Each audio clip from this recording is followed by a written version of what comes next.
Imperative sentence. ठीक है, third number पे हमारा क्या दिया हुआ है?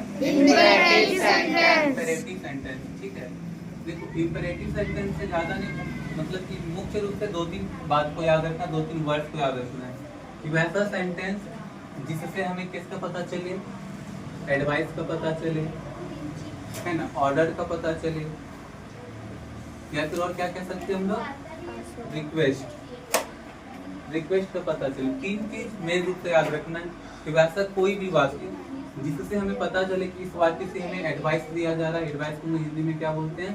सलाह बोलते हैं। क्या बोलते हैं? सलाह। ऑर्डर को इंग्लिश में क्या बोलते हैं? आज्ञा।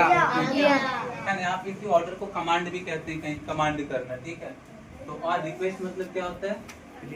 प्रार्थना करना। प्रार्थना मतलब वो वाला प्रार्थना नहीं करना, भगवान वाला प्रार्थना नहीं, एक किसी से कह सकते हैं अनुरोध करना। क्या करना? अनुरोध करना। रिक्वेस्ट में मान लीजिए क्या मान के चलेंगे? अनुरोध करना।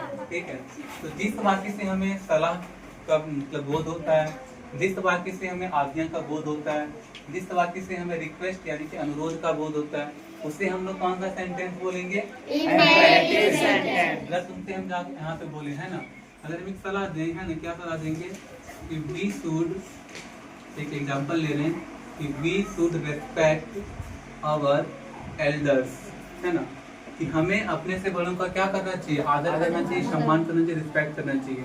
तो देखो इस सेंटेंस को ध्यान से देखो, अगर देखने में ये लगता है कि पूरा ये अल्टरनेटिव सेंटेंस है, बट एक्चुअली में ये होता नहीं है। ठीक है, ध्यान से देखो कि we should respect our elders, कि हमें अपने से बड़ों का रिस्पेक्ट करना चाहिए, आदर करना चाहिए। अच्छा, इसमें से हमें क्या पता चल रहा है? हमें किसी से प्रश्न पूछ रहे हैं क्या? किसी से प्रश्न नहीं पूछ रहे। अच्छा, हम यहाँ पे कुछ जानकारी दे रहे हैं क्या? नहीं, यहाँ पे हम क्या कर रहे हैं? सलाह दे रहे हैं, है ना, क्या दे रहे हैं? सलाह दे रहे हैं कि हाँ हमें जो है तो अपने से बड़ों पर क्या करना चाहिए? रिस्पेक्ट करना चाहिए, आदर करना चाहिए, सम्मान करना चाहिए। पहला तो ये हो गया। दूसरा एग्जाम्पल लेते हैं ऑर्डर। तो ऑर्डर में क्या, अगर हम तुमको बोले हैं ना कि go and bring a glass of water, है ना, तो जाओ और एक गिलास पानी लेके आओ। ठीक है, तो यहाँ पे हम क्या कर रहे हैं? किसी को हम क्या कर रहे हैं? ऑर्डर दे रहे हैं, आज्ञा दे रहे हैं कि तुम जाओ और क्या करो? एक गिलास पानी लेके आओ। तो इस सेंटेंस में हम किसी को इन्फॉर्मेशन नहीं दे रहे हैं, किसी से हम प्रश्न नहीं पूछ रहे हैं, कोई स्टेटमेंट नहीं दे रहे हैं। ठीक है, तो simply go and bring a glass of water, इससे हमें पता चला कि हमने किसी को आदेश दिया। क्या दिया? आदेश दिया। ठीक है, ऑर्डर मतलब क्या होता है? अच्छा, ऑर्डर मतलब आदेश होता है।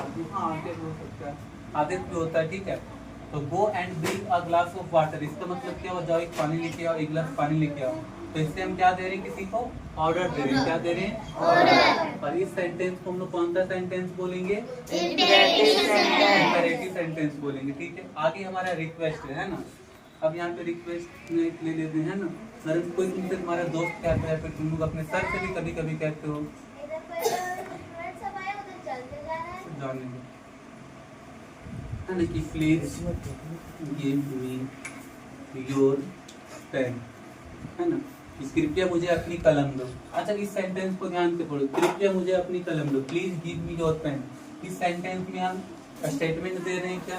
No sir. प्रश्न पूछ रहे हैं क्या? No sir. किसी को ऑर्डर दे रहे हैं क्या? No sir. किसी को एडवाइस दे रहे हैं क्या? No sir. सिंपल यहाँ पे हम रिक्वेस्ट करें कि कृपया मुझे अपनी कलम दो। तो जिस वाक्य से हमें मतलब रिक्वेस्ट का भी बोध होता है, ठीक है, उसे हम लोग क्या कहते हैं? इम्पेरेटिव सेंटेंस कहते हैं। तो मेन यानी कि मुख्य तौर पे तुम लोगों को तीन चीजें याद रखनी है इम्पेरेटिव सेंटेंस में, कि वैसा कोई भी सेंटेंस जिससे हमें एडवाइस का पता चले, ऑर्डर का पता चले, या तो रिक्वेस्ट का पता चले, उसे हम लोग कौन सा सेंटेंस बोलेंगे?